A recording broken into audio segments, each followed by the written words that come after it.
The Land Use Land Cover Service provides governments with data, tools and capacity development that triggers interventions, actions and decisions on issues related to the changing land uses and negatively affecting the environment in various ways.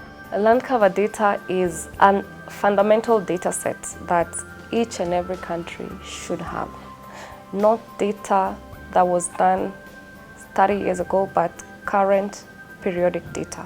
Because land keeps changing and you need to ensure that as it changes, you understand what is happening in your land. It provides a scientific base upon which such decisions are made to ensure that land resources are continuously monitored and alarming changes can be flagged out and necessary action taken by the relevant authorities.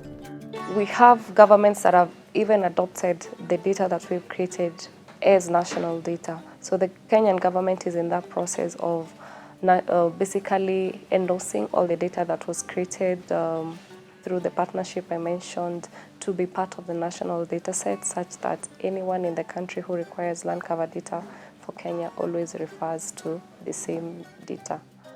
Land cover data is created through analysis of Earth observation data to extract land features desired for management or monitoring purposes. This is usually done using either optical or active data such as radar. Radar provides for cloud-free data and enables extraction of biomass and vegetation structure besides the land cover data. Land cover data is utilized in addressing issues such as national and subnational development plans, national forest reference levels that provide baseline data on the states of forests, reporting of anthropogenic greenhouse gases emissions to the UNFCCC, providing indicators for sustainable development goals, determining the state of environment, ecosystem valuation in development of sound policy relating to management and/or conservation of natural resources. Countries now have Sustainable Development Goal 15 targets to halt deforestation, Sustainable Development Goal 13 on climate action that requires us to address the challenges of climate change, and the commitments to the Paris Agreement, which needs us to reduce our global temperature rise to 1.5 degrees centigrade. All this require that we increase our forest cover. To do this, targeted decisions on whether to replant or plant trees need to be made.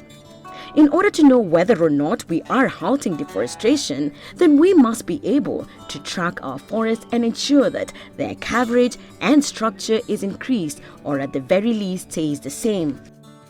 Looking into avenues of having green cities as opposed to concrete cities, cover data is able to provide baseline data and information that enables government to know whether this target is being achieved or not.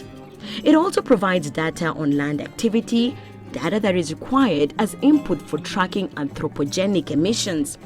The value that we as humans get from forest and vegetation in air purification, groundwater recharge, biodiversity of fauna and flora can also be quantified into monetary value as natural capital for the benefit of governments to take stock of natural resources as an asset, such that when losses of the natural resource occur, these losses can be quantified. Governments are also able to plan the development of their land based on knowledge of where the natural resources are, and land cover data provides this information.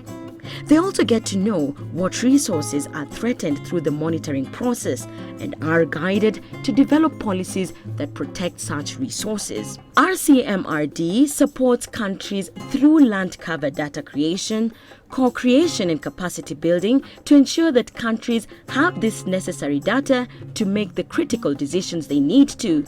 Example of uses of this data by government and institutions are providing baseline data for the forest reference levels by Kenya, Tanzania, and Zambia.